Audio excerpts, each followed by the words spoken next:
दोस्तों आज मैं आपको कश्मीर टूर की पूरी इन्फॉर्मेशन देने वाला हूँ। कश्मीर टूर में श्रीनगर, गुलमर्ग, सोनमर्ग और पहलगाम जैसे खूबसूरत हिल स्टेशन को घूमने कैसे जाया जा सकता है, जाने का सस्ता और सही तरीका क्या है, कुल कितना खर्चा होगा कश्मीर टूर में, कहाँ रुकना बेस्ट होगा, कहाँ कहाँ हमें घूमने जाना चाहिए, ऐसे तमाम सभी सवालों के जवाब आपको इस वीडियो में मिलेंगे। तो वीडियो को बिना स्किप किए पूरा जरूर देखिएगा। आप भविष्य में कभी भी कश्मीर टूर कर लीजिए, इस वीडियो को पूरा देखकर जाइएगा, आपका टूर बहुत आसान हो जाएगा।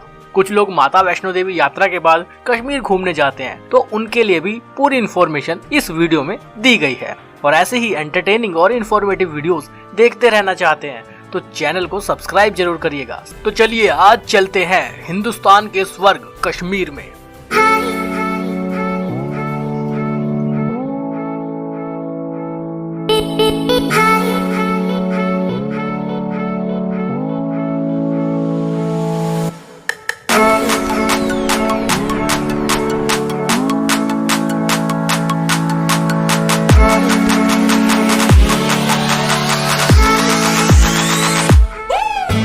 दोस्तों अगर आपको पूरा कश्मीर टूर करना है जिसमें श्रीनगर, गुलमर्ग, सोनमर्ग और पहलगाम ये चारों मौजूद हैं, तो कैसे करना है वो सुन लीजिए।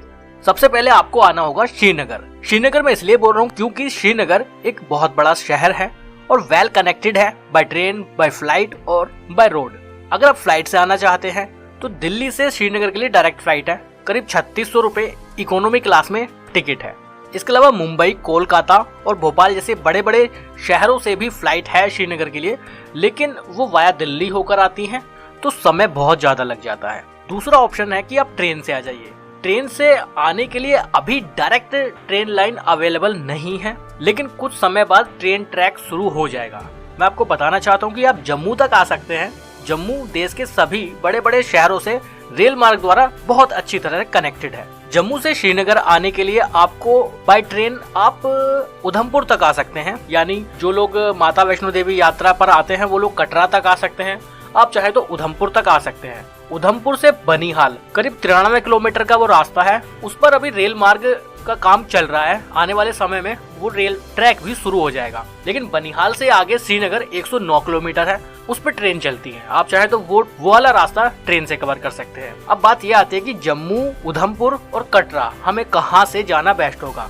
देखिए अगर आप माता वैष्णो देवी यात्रा करके आए हैं तो आप ऑब्वियसली कटरा में मौजूद रहेंगे, बट अगर आप स्पेशली कश्मीर टूर करने आए हैं तो आप जम्मू में मौजूद होंगे अगर आप बाय ट्रेन आते हैं, या फिर आप आगे उधमपुर तक बाय ट्रेन आ सकते हैं।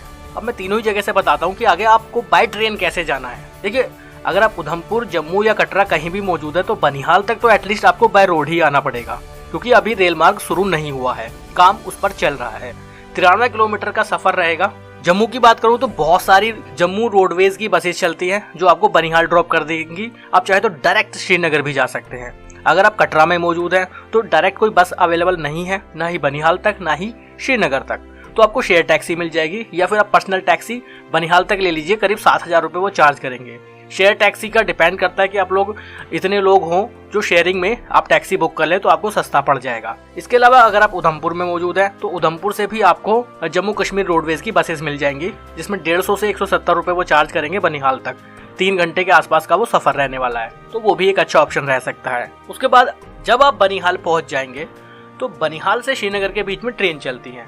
बनिहाल से श्रीनगर के बीच की दूरी करीब 109 किलोमीटर है। हर 1-1.5 घंटे में वहाँ पर ट्रेन मिल जाती है। जनरल क्लास में टिकट का किराया मात्र 35 रुपए है। 1.5-2 घंटे का वो सफर रहेगा, लेकिन बहुत खूबसूरत रहेगा क्योंकि कश्मीर की खूबसूरत वादियों में से होकर वो ट्रेन निकलती है। लास्ट ट्रेन शाम को 7 बजे है। आपको रास्ते में खूबसूरत सीनिक व्यू देखने के लिए मिलेंगे, तो बनिहाल से श्रीनगर का सफर भी बहुत खूबसूरत रहेगा। अगर आप स्नोफॉल के टाइम पर आते हैं तो अच्छी खासी बर्फ भी आपको रेल मार्ग में देखने के लिए मिलेगी, तो वो अपने आप में बहुत खूबसूरत एक्सपीरियंस रहता है। ये बात हो गई बाय ट्रेन अगर आप आना चाहते हैं। अब बात करते हैं बाय रोड अगर आना चाहे तो कैसे आए। बाय रोड आने के 3 तरीके हैं, या तो आप बस से आ जाइए, या फिर आप टैक्सी लेकर आ जाइए, या फिर आप अपना खुद का वाहन लेकर आ जाइए। अगर आप बाय बस आते हैं तो दिल्ली से श्रीनगर के लिए बसेस अवेलेबल हैं। 810 किलोमीटर दिल्ली से श्रीनगर के बीच की दूरी है। वॉल्वो बस भी वहां से अवेलेबल है, किराया 2199 रुपए।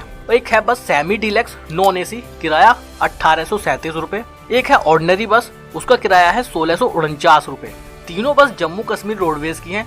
और टाइमिंग तीनों की 1 बजे है दोपहर को। तीनों बस एक साथ ही निकलती हैं।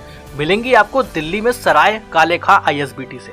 तो ये तो बात हुई बस से दिल्ली से कैसे आ सकते हैं। इसके अलावा अगर आप जम्मू आ गए हैं, देश के अलग अलग शहरों से डायरेक्ट ट्रेन से जम्मू आ गए, उसके बाद बस लेना चाहते हैं, तो जम्मू बस स्टैंड से आपको जम्मू कश्मीर रोडवेज की बहुत सारी बसेस मिलेंगी जो श्रीनगर निकलती है, तो वहां से भी जा सकते हैं। अगर आप कटरा मौजूद हैं तो जम्मू आ जाइए, तब भी आपको बहुत सारे ऑप्शन मिलेंगे श्रीनगर बाय रोड जाने के। इसके अलावा बसेस की डिटेल लेना चाहते हैं तो आप दिल्ली की एक वेबसाइट है www.dtidc.co.in। इसके अलावा जम्मू कश्मीर की भी एक वेबसाइट है जहां पर आप बसेस की डिटेल ले सकते हैं। वेबसाइट है www.jksrtc.com। तो ये हुई अगर आप बस से आना चाहते हैं उसकी जानकारी। दूसरा ऑप्शन है आप अपना वाहन लेकर आ जाइए अगर आप बाय रोड आना चाहते हैं। और एक और ऑप्शन है कि आप टैक्सी हायर कर लीजिए, चाहे जम्मू से कर लीजिए, चाहे अपने घर से कर लीजिए, जहां से आपको लगे, वो आपके बजट पर डिपेंड करता है। अपना वाहन लाने का एक फायदा भी है, चाहे टैक्सी हो या खुद की गाड़ी। फायदा ये है कि श्रीनगर से करीब 55 या 60 किलोमीटर पहले एक रास्ता डाइवर्ट होता है जो पहलगाम के लिए जाता है। तो ऐसे में आप चाहें तो पहलगाम पहले जा सकते हैं और श्रीनगर बाद में जा सकते हैं। बट अगर आप पब्लिक ट्रांसपोर्ट से आते हैं, चाहे वो फ्लाइट हो, चाहे वो ट्रेन हो, चाहे वो बसेस हो, तो आपको श्रीनगर ही आना पड़ेगा, पहलगाम को आपको बाद में करना पड़ेगा। तो ये एक प्लस पॉइंट रहता है अपनी गाड़ी से आने का, चाहे वो टैक्सी हो या फिर खुद की गाड़ी। इसके अलावा एक और ऑप्शन है कश्मीर टूर करने का, वो है टूर पैकेज। बहुत सारी ट्रैवल एजेंसियां ऐसी हैं जो कश्मीर टूर कराते हैं। सबके इटनरी अलग अलग हैं, सबके चार्जेस अलग अलग हैं। कोई परफेक्ट होगा तो हम आपको जरूर बताएंगे जो आपके लिए बेस्ट रह सकता है। फिलहाल मैं आपको अपने तरीके से इटनरी बता रहा हूँ, जैसा मैं पर्सनली एक्सपीरियंस करके आया हूँ। ये तो बात रही श्रीनगर पहुँचने तक की। अब बात करते हैं कि श्रीनगर में हमें रुकना कहाँ है। रुकने के लिए वहाँ पर होटल रिजॉर्ट बहुत है, कोई कमी नहीं है। लेकिन श्रीनगर आने के बाद अगर होटल या रिजॉर्ट में रुके तो फिर मजा नहीं आएगा। उसके लिए हमें रुकना पड़ेगा श्रीनगर की फेमस डल झील में मौजूद हाउस बोट में। हाउस बोट में रुकने के लिए करना क्या है, सबसे पहले मैं आपको बता दूं कि श्रीनगर बहुत बड़ा शहर है। आपको सब कुछ सर्च करना पड़ेगा कि आपको पहुंचना कहाँ है। देखिए श्रीनगर में एक है डल झील और एक है डल गेट। अगर आप डल झील के नाम से जाएंगे तो कहीं और ही पहुंच जाएंगे। आपको जाना होगा डल गेट पर। डल गेट वो पॉइंट है जो बेसिकली एक टूरिस्ट पॉइंट है, जहां पर सभी टूरिस्ट आते हैं। वहां पर आप शिकारा बोट एंजॉय कर सकते हैं। वहां पर आप हाउस बोट में आकर स्टे कर सकते हैं, जिनके बारे में मैं अभी आपको बता रहा था। हाउस बोट में रुकने का बहुत अलग एडवेंचर रहेगा। हाउस बोट के जो किराया है वो रहता है करीब 1000 रुपए से 2000, 2500 या इससे ज्यादा भी रहता है। बाकी कुछ सस्ती हाउस बोट भी हैं जो 700-800 में आपको मिल जाएंगी। आप ऑनलाइन भी बुक कर सकते हैं, चाहे तो ऑन द स्पॉट आकर भी कर सकते हैं, क्योंकि बहुत सारी हाउस बोट डल झील में बनी हुई हैं। तो कोई कमी नहीं है वहाँ पर हाउस बोट्स की। और हाउस बोट में आपको ऑप्शन मिल जाते हैं। आप चाहें तो फूड भी साथ में ले सकते हैं, तो उसका थोड़ा चार्जेस ज़्यादा रहेंगे। आप चाहें तो विदाउट फूड भी हाउस बोट को बुक कर सकते हैं। बात आती है कि हाउस बोट में रुकने के बाद अगर हमें श्रीनगर की दूसरी साइड्स पर घूमने जाना हो तो कैसे जाएंगे। देखिए जितनी भी हाउस बोट है ना, उनकी सबकी एक शिकारा बोट होती है जो आपको सर्विस प्रोवाइड करेंगे आपकी शिकारा बोट से रोड तक पहुंचाने की। अगर आप हाउस बोट में नहीं रुकते हैं और उसके बाद डल झील को एंजॉय करना चाहते हैं, तो अब मैं आपको बताता हूँ कि श्रीनगर में आप कहाँ कहाँ घूमने जा सकते हैं। श्रीनगर आने के बाद डल झील में घूमना तो बनता है, वो हम करेंगे शिकारा बोट से। शिकारा बोट में घूमने के तरीके हैं बहुत सारे, डिपेंड करता है कि आपको कितनी साइट्स कवर करनी है, क्योंकि डल झील में ही बहुत सारे साइट सीन हैं जो आपको कवर करने चाहिए। उनमें से कुछ हैं lotus garden, floating garden, water lily garden, golden lake. ऐसे कई सारे अलग अलग करीब 12 या 13 पॉइंट हैं जो आप डल लेक में शिकारा बोट में घूमते हुए एंजॉय कर सकते हैं। सबके चार्जेस अलग अलग हैं, टाइमिंग पीरियड अलग अलग है। मतलब 200 रुपए से स्टार्ट होता है और 700-800 रुपए तक का पैकेज रहता है, जिसमें 2 या 3 लोग आराम से शिकारा बोट में बैठ सकते हैं और घूमने जा सकते हैं। 200 रुपए वाला जो शिकारा बोट राइड है उसमें वो 5 या 6 आपको पॉइंट कवर कराएंगे और 1 घंटे का समय लगेगा। और जो 700-800 रुपए वाला शिकारा बोट राइड है उसमें होगा ये कि वो आपको डल झील के 12 पॉइंट घुमाएंगे और करीब 2.5 या 3 घंटे का समय लगेगा। जैसा आपको सही लगा आप कर सकते हैं, लेकिन श्रीनगर आने के बाद डल झील में घूमना जरूर चाहिए, वो एक अलग एक्सपीरियंस आपका रहेगा। इसके अलावा आप श्रीनगर में शंकराचार्य टेम्पल देखने के लिए जा सकते हैं। वैसे तो डल झील में जब आप शिकारा बोट में एंजॉय कर रहे होंगे तो आपको पहाड़ पर शंकराचार्य टेम्पल दिखाई देगा। इसके अलावा श्रीनगर में घूमने के लिए परी महल, चश्मे शाही बाग, नागिन लेक, निशात बाग, हजरत बल जैसे बहुत सारे अलग अलग जगह हैं जहां आप घूमने जा सकते हैं। सबके दूरी अलग अलग है, तो आप चाहें तो श्रीनगर आने के बाद टैक्सी बुक कर सकते हैं जो पैकेज में चलती हैं अलग अलग साइट्स को कवर कराने के लिए। आप चाहें तो अपनी गाड़ी है तो उसे लेकर जा सकते हैं। टैक्सी के बारे में मैं आपको बता देता हूँ कि कितना खर्चा आता है उसमें। अगर आप मुगल गार्डन कवर करते हैं जिसमें चश्मे शाही, निशात बाग और शालीमार गार्डन है, तो उसमें टैक्सी वाले चार्ज करेंगे आपसे 1270 रुपये। इसके अलावा मुगल गार्डन, परी महल, हजरत बल और कुछ एक दो मंदिर भी हैं, उन्हें अगर आप कवर करना चाहते हैं तो टैक्सी वाला चार्ज करेंगे 2330 रुपये। अगर आप शंकराचार्य टेम्पल देखने जाना चाहते हैं तो 600 रुपये टैक्सी वाले चार्ज करेंगे। अगर आप पूरे श्रीनगर ओल्ड सिटी का एक राउंड करना चाहते हैं टैक्सी के थ्रू तो 1000 रुपये वो चार्ज लेंगे और पूरा श्रीनगर आपको घुमा के लाएंगे। कोई अलग साइट सीन नहीं करेंगे लेकिन पूरा श्रीनगर आपको घुमा देंगे ताकि आप श्रीनगर के कल्चर को समझ सकें, वहाँ की सड़कों को देख सकें और कुछ खास पॉइंट भी वो आपको दिखा देंगे। अगर आप सिर्फ परी महल और चश्मे शाही कवर करना चाहते हैं तो 900 रुपये टैक्सी वाले चार्ज करते हैं। तो ये है कुछ टैक्सी के चार्जेस जो आपको श्रीनगर में देखने के लिए मिलेगा। अगर आप एयरपोर्ट पर मौजूद हैं तो एयरपोर्ट से आपको आपके होटल तक लाने के 1036 रुपये चार्ज करते हैं टैक्सी वाले और आपको एयरपोर्ट ड्रॉप करने के 700 रुपये चार्ज करेंगे टैक्सी में। तो ये है कुछ टैक्सी के चार्जेस श्रीनगर के। जैसे आपको सही लगे आप घूम सकते हैं। एक रात श्रीनगर रुकिए, नेक्स्ट डे आप निकल जाइए श्रीनगर से गुलमर्ग के लिए। श्रीनगर से गुलमर्ग की दूरी करीब 50 किलोमीटर है।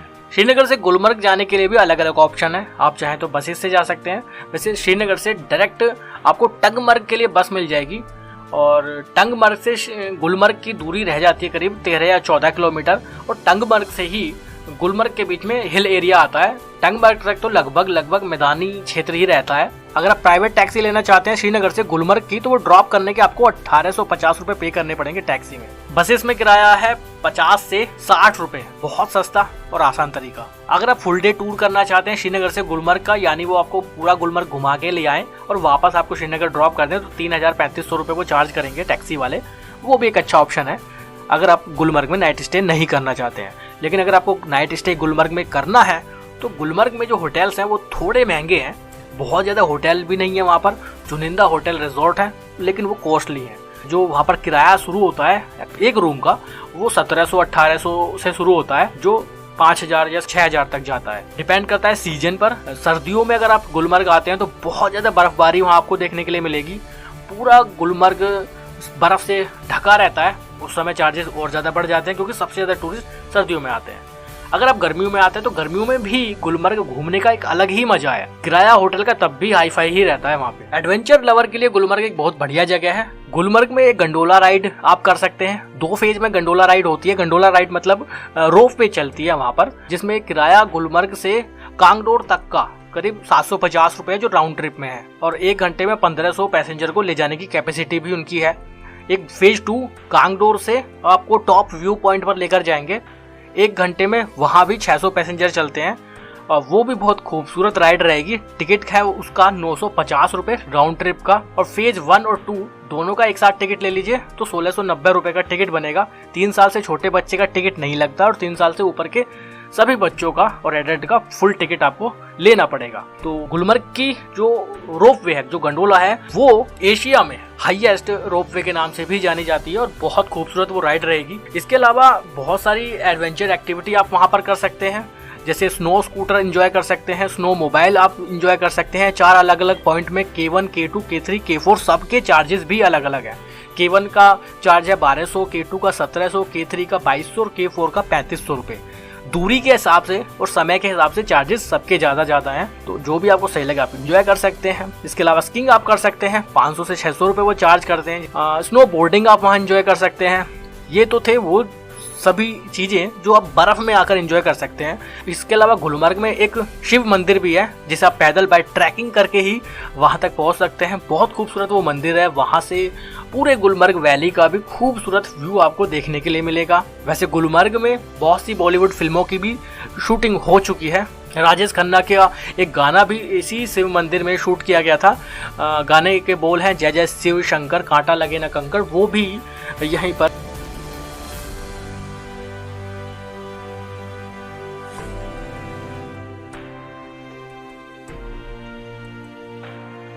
गुलमर्ग में आप घुड़सवारी कर सकते हैं और घुड़सवारी करते करते आप काफी सारे अलग अलग पॉइंट्स को भी घूमने जा सकते हैं, जिसमें अलग अलग साइट्स के अकॉर्डिंग चार्जेस हैं। अगर आप गुलमर्ग की सैर करना चाहते हैं विद स्ट्रॉबेरी वैली तो 1000 रुपये पौनी वाले चार्ज करते हैं। अगर आप गुलमर्ग से खिलनमर्ग और सेवन स्प्रिंग और बैक वापस आप गंडोला से आना चाहते हैं तो 1500 रुपये वो चार्ज करेंगे। फ्रोजन लेक अगर आप देखना चाहते हैं तो 1700 रुपये वो चार्ज करेंगे पौनी वाले और आपको घुमा कर लेके आएंगे। इसी तरह से काफ़ी सारे अलग अलग पॉइंट्स हैं, काफ़ी सारे अलग अलग पैकेज हैं जो आप कर सकते हैं। गुलमर्ग से अगर आप ड्रंग जाना चाहते हैं और वापस आना चाहते हैं तो 1500 रुपये वो चार्ज करेंगे। अगर आप पोनी लेना चाहते हैं, पोनी के थ्रू गुलमर्ग में घूमना चाहते हैं वैसे ही इधर उधर, तो 500 रुपये में आपको 1 घंटे के लिए पोनी और पोनी वाला साथ में मिल जाएगा। वो भी एक बढ़िया ऑप्शन रहता है। तो गुलमर्ग में एंजॉय करने के लिए बहुत कुछ है। वैसे फूड की भी बात कर लेते हैं। फूड के बारे में मैं आपको श्रीनगर और गुलमर्ग दोनों ही के बारे में बता देना चाहता हूँ कि नॉन वेजिटेरियन फूड तो आपको बहुत आसानी से मिल जाएगा। वेजिटेरियन फूड के लिए कुछ कम ही ऑप्शन है। गुलमर्ग की अगर मैं बात करूँ तो गुलमर्ग में 7-8 रेस्टोरेंट एक साथ लाइन में बने हुए हैं, जिनमें से सिर्फ एक रेस्टोरेंट ऐसा है जिसमें वेजिटेरियन फूड मिलता है, बाकी सब पे नॉन वेजिटेरियन फूड मिलता है। तो जो नॉन वेजिटेरियन के शौकीन हैं उनको बहुत सारे ऑप्शन मिलेंगे, लेकिन वेजिटेरियन लोगों को थोड़ा सा कॉम्प्रोमाइज करना पड़ सकता है गुलमर्ग आने के बाद। वैसे श्रीनगर में वेज होटल आपको मिल जाएंगे। डे 3 में आप गुलमर्ग से सोनमर्ग के लिए निकल सकते हैं। गुलमर्ग से सोनमर्ग की दूरी है करीब 119 किलोमीटर और करीब 3.5 घंटे का समय लगेगा। जाने के तरीके हैं कि आप टैक्सी ले लीजिए, 4000 रुपये वो लेंगे ड्रॉप करने के। डायरेक्ट बस आपको अवेलेबल नहीं होगी गुलमर्ग से सोनमर्ग के लिए, उसके लिए आपको पहले आना पड़ेगा श्रीनगर और श्रीनगर से आपको डायरेक्ट बस मिल जाएगी सोनमर्ग के लिए, जो एक बहुत ही सस्ता तरीका रहेगा सोनमर्ग तक पहुंचने का। शेयर टैक्सी अगर आप लेना चाहते हैं तो अलग अलग चार्ज रहेंगे, क्योंकि अलग अलग टैक्सी भी आपको लेनी पड़ेगी अगर आप गुलमर्ग में मौजूद हैं। अगर आप श्रीनगर से सोनमर्ग जाना चाहते हैं तो श्रीनगर से 2400 रुपये चार्ज करेंगे टैक्सी वाले ड्रॉप करने के। अगर आप शेयर टैक्सी लेना चाहते हैं तो शेयर टैक्सी भी आपको मिल जाएगी, बट डिपेंड करेगा कि टूरिस्ट वहां पर कितने हैं। सोनमर्ग में होटल आपको बहुत आसानी से और सस्ते होटल मिल जाएंगे, जिसमें 700-800 रुपये से शुरू होकर 5000 रुपये तक के अलग अलग होटल आपको मिल जाएंगे। सोनमर्ग जाना जाता है अपने सीनिक व्यूज के लिए। अगर आप लद्दाख टूर करते हैं वाया श्रीनगर कारगिल तो उसी रूट पर रास्ते में पड़ता है सोनमर्ग, और जो लोग लद्दाख जाते हैं तो वो एक रात का स्टे सोनमर्ग में भी करते हैं, क्योंकि यहाँ की खूबसूरती बहुत लाजवाब है। सोनमर्ग में आप काफी अलग अलग पॉइंट्स को घूमने जा सकते हैं। अगर आपके पास प्रॉपर समय है तो आप इन जगहों पर जरूर जाइएगा। जैसे थिजवान ग्लेशियर देखने आप जा सकते हैं, विसानसर लेक आप देखने जा सकते हैं, व्हाइट रिवर राफ्टिंग को आप यहाँ पर एंजॉय कर सकते हैं, नीलागढ़ रिवर आप यहाँ देख सकते हैं, पास में ही है। कश्मीर ग्रेट लेक ट्रैक आप करने के लिए निकल सकते हैं। बालताल वैली देखने के लिए जा सकते हैं जो यहाँ से 12 किलोमीटर की दूरी पर है। गंगाबल ट्रैक के लिए निकल सकते हैं, 5 किलोमीटर की दूरी पर है। कृष्णासर लेक देखने के लिए जा सकते हैं, लेकिन थोड़ा सा दूरी पर है वो यहाँ से करीब 22 किलोमीटर। और इसके अलावा बहुत सारे ट्रैकिंग एक्सपीरियंस अगर आप लेना चाहते हैं तो सोनमर्ग अपने ट्रैकिंग रूट के लिए भी जाना जाता है। और जो लोग लद्दाख जाते हैं तो वो सोनमर्ग से आगे जोजिला पास होकर जाते हैं। अगर आप जोजिला पास देखना चाहते हैं तो 18 किलोमीटर की दूरी पर जोजिला पास मौजूद है। और फूड यहाँ भी आपको मिल जाएगा, लेकिन जैसा कि मैं आपको बता रहा था कि नॉन वेजिटेरियन और वेजिटेरियन दोनों तरह का फूड है, लेकिन नॉन वेजिटेरियन फूड के ऑप्शंस यहाँ भी आपको ज्यादा देखने के लिए मिलेंगे। इस तरीके से आप कश्मीर के 3 बड़े बड़े शहरों को कवर कर चुके होंगे, जिसमें श्रीनगर, गुलमर्ग और सोनमर्ग रहेगा। अब बात आती है कि पहलगाम कैसे जाया जाए। देखिए, सोनमर्ग से अगर आप पहलगाम आते हैं तो दूरी है 168 किलोमीटर। उसके लिए आपको श्रीनगर वापस आना पड़ेगा और उसके बाद आप पहलगाम के लिए निकलेंगे। वैसे सोनमर्ग और पहलगाम का एरियल डिस्टेंस देखें ना तो बहुत कम है, लेकिन बाय रोड जो पहुंचेंगे वो काफी ज्यादा है। 168 किलोमीटर वाया श्रीनगर ही आपको आना पड़ेगा, और यही एक रास्ता है सोनमर्ग से पहलगाम आने का। बट अगर आप अपनी गाड़ी लेकर आते हैं तो आप पहले पहलगाम भी जा सकते हैं, उसके बाद श्रीनगर के लिए निकल सकते हैं। टैक्सी की अगर मैं बात करूं तो सोनमर्ग से श्रीनगर आपको आना पड़ेगा, 2400 रुपये वो चार्ज करेंगे। सोनमर्ग और श्रीनगर के बीच की दूरी करीब 80 किलोमीटर है, और श्रीनगर से पहलगाम 91 किलोमीटर है, 91 किलोमीटर है। टैक्सी वाले चार्ज करेंगे आपको ड्रॉप करने के 2500 रुपये। इसके अलावा शेयरिंग के भी ऑप्शन है, तो आप चाहें तो शेयरिंग में भी जा सकते हैं, वो आपको काफी सस्ता पड़ जाएगा। मान लीजिए आप ग्रुप में हैं, 5-6 लोगों का ग्रुप है, तो एक टैक्सी कर लीजिए और सब कंट्रीब्यूट करके एंजॉय कर सकते हैं। जम्मू कश्मीर की रोडवेज बस भी आपको मिल जाएगी, जो श्रीनगर बस स्टैंड से चलती हैं पहलगाम के लिए। पहलगाम बहुत अच्छी जगह है। पहलगाम तो जाना जाता है अपनी अमरनाथ यात्रा के लिए। अमरनाथ यात्रा करने के 2 अलग अलग रास्ते हैं, एक है पहलगाम से, दूसरा है बालताल से। तो पहलगाम तो अमरनाथ यात्रा के लिए पॉपुलर है ही, काफी लोग आप में से जानते होंगे और काफी लोग आप में से अमरनाथ यात्रा कर भी चुके होंगे। देखते हैं नेक्स्ट ईयर अगर सही रहा सब कुछ तो अमरनाथ यात्रा पर भी आपको एक बार जरूर लेकर चलेंगे। होटल की अगर मैं बात करूं पहलगाम में तो 700 रुपए से स्टार्ट होते हैं रूम। 2000 तक के अलग अलग रूम आपको यहाँ देखने के लिए मिल जाएंगे। इसमें होटल, रिजोर्ट्स और कुछ गेस्ट हाउस भी पहलगाम में बने हुए हैं। पहलगाम में होटल्स बहुत सारे हैं, कारण अमरनाथ यात्रा का यहाँ से स्टार्ट होना है, इसीलिए यहाँ पर होटल बहुत है, सस्ते भी और महंगे भी। बात आती है कि पहलगाम आने के बाद घूमने कहाँ कहाँ जाना चाहिए। पहलगाम में घूमने के लिए बहुत सारी जगह हैं। चंदनवाड़ी आप जा सकते हैं, बेताब वैली आप देखने के लिए जा सकते हैं, अरू वैली आप देखने के लिए जा सकते हैं, सब थोड़ी थोड़ी दूरी पर ही मौजूद है। लिड्डर रिवर आप देखने के लिए जा सकते हैं, लिड्डर अम्यूजमेंट पार्क आप देखने के लिए जा सकते हैं, ममलेश्वर टेम्पल आप देखने के लिए जा सकते हैं, लोलाब वैली आप देखने के लिए जा सकते हैं, शेषनाग लेक आप देखने के लिए जा सकते हैं। रिवर राफ्टिंग आप पहलगाम आने के बाद भी इंजॉय कर सकते हैं। गोल्फिंग के लिए भी यहाँ पर एक बहुत अच्छा ग्राउंड बना हुआ है, गोल्फिंग भी आप यहाँ पर एंजॉय कर सकते हैं। फूड पहलगाम में आपको अच्छा खासा देखने के लिए मिल जाएगा, जिसमें वेजिटेरियन के लिए भी काफी सारे ऑप्शंस हैं। कारण वही है जो मैं आपको बता चुका हूँ कि यहाँ से अमरनाथ यात्रा शुरू होती है, तो यहाँ पर वेजिटेरियन फूड भी आपको इजीली और अच्छा वेजिटेरियन फूड आपको यहाँ मिल जाएगा। तो ये तो थी चारों हिल स्टेशन की जानकारी। अब इसके अलावा कुछ टिप्स भी आपको दे देते हैं कि कैसे सक्सेसफुली आप इस टूर को कर सकते हैं विदाउट एनी हेसल। देखिए, अगर आप पर्सनल कार लेकर जाते हैं या टैक्सी लेकर जाते हैं तो बहुत सारे टोल गेट आपको देखने के लिए मिलेंगे। जगह जगह आपको टोल पे करना पड़ेगा, उसके लिए भी आप तैयार होकर जाइएगा। फूड में आपको बता ही चुका हूँ, नॉन वेजिटेरियन के लिए बहुत सारे ऑप्शन आपको मिल जाएंगे, वेजिटेरियन के ऑप्शंस कम ही रहेंगे और आपको थोड़ा सा कॉम्प्रोमाइज करना पड़ेगा। सिम कार्ड की मैं आपको बताना चाहता हूँ कि अगर आप जम्मू कश्मीर के अलावा किसी दूसरे राज्य से आ रहे हैं तो या तो आप पोस्ट पेड सिम लेकर आइएगा या फिर आप कश्मीर में आने के बाद वहाँ से यात्री सिम ले लीजिए। मान लीजिए आप वैष्णो देवी यात्रा करके आप कश्मीर घूमने जाना चाहते हैं तो कटरा में ही आपको यात्रा सिम मिल जाएगा, वो ले लीजिए। जम्मू में भी आपको यात्रा सिम मिल जाएगा जो स्पेशली टूरिस्ट के लिए ही बनाया गया है, वो ले लीजिए ताकि आपका फ़ोन चालू रहे। इसके अलावा अगर आपके पास पोस्ट पेड सिम है तो सबसे बेस्ट है, वो तो वहाँ पर चालू ही रहेगा। साथ ही साथ मैं आपको ये भी बताना चाहता हूँ कि आप कश्मीर घूमने तो चले जाइए, लेकिन आपको वहाँ पर बहुत ज़्यादा टूरिस्ट देखने के लिए नहीं मिलेंगे, जैसा अमूमन आप मनाली में, शिमला में, मसूरी में, नैनीताल में या उत्तराखंड, हिमाचल की कुछ दूसरी जगहों पर या फिर साउथ में, वेस्ट में, ईस्ट में जो आप टूरिस्ट देखते हैं उतने टूरिस्ट आपको कश्मीर में देखने के लिए नहीं मिलेंगे। इसके अलावा कुछ जगहों पर कैमरा अलाउ नहीं है, तो उसके लिए भी आपको तैयार रहना पड़ेगा। वैसे ओवरऑल बहुत शानदार एक्सपीरियंस रहेगा, खास तौर पर गुलमर्ग का, श्रीनगर की डल झील का, सोनमर्ग और पहलगाम, सभी जगह बहुत लाजवाब हैं। हिमालय पर्वत के कुछ अनदेखे जो व्यूज आपको वहाँ देखने के लिए मिलेंगे, जो पीस आपको वहाँ देखने के लिए मिलेगा ना, वो बहुत शानदार रहने वाला है। एज ए टूरिस्ट आप वहाँ पर घूमिए, तब आप बहुत अच्छा वहाँ पर अनुभव ले पाएंगे। बात आती है बजट की। देखिए, बजट डिपेंड करता है ओवरऑल आपके ऊपर कि आपका मोड ऑफ ट्रांसपोर्ट क्या है। अगर आप टैक्सी लेकर जाएंगे तो आप समझ सकते हैं कि बजट काफ़ी हाई हो जाएगा, बट अगर आप ट्रेन से या पब्लिक ट्रांसपोर्ट को यूज़ करके जाते हैं तो बजट काफ़ी लो रह सकता है। वो टोटली डिपेंड करेगा आपके ऊपर। अगर आपका फ्रेंड्स का ग्रुप है तो आप गाड़ी ले जाइए और शेयर कर लीजिए, तो आपको काफ़ी कम खर्चे में ही इंजॉय कर लेंगे, जो अक्सर सभी लोग करते भी हैं। टोटल खर्चे की अगर मैं बात करूँ, एक एवरेज खर्चे की अगर मैं बात करूँ पर पर्सन, तो 25 से 30 हज़ार रुपये तो खर्च हो ही जाएगा, क्योंकि 4 बड़े बड़े हिल स्टेशन आप कवर करेंगे। दूरी बहुत ज़्यादा है, दिल्ली से अगर श्रीनगर आप देखें तो 800 किलोमीटर से ज़्यादा है, और फिर इन सभी अलग अलग हिल स्टेशन की दूरी भी एक दूसरे से काफ़ी ज़्यादा है।